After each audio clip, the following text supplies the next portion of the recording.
Dahil sa walang prenong taas presyo sa mga produktong petrolyo mula na pumasok ang 2025, may panawagan ng transport group na Piston. Dapat daw tanggalin ng excise tax at value-added tax sa petrolyo. Halos 6,400 pesos na raw ang kabuuang kita na nawala sa mga driver ngayong Enero dahil sa mga naturang buwis. Nais din nilang ipabasura ang oil deregulation law.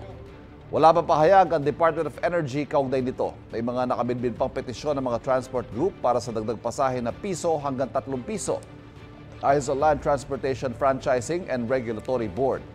Pahayag naman ng LTFRB sa taas pasahe pero kukonsulta muna raw sa National Economic and Development Authority o NEDA para alamin ang magiging epekto nito sa ekonomiya.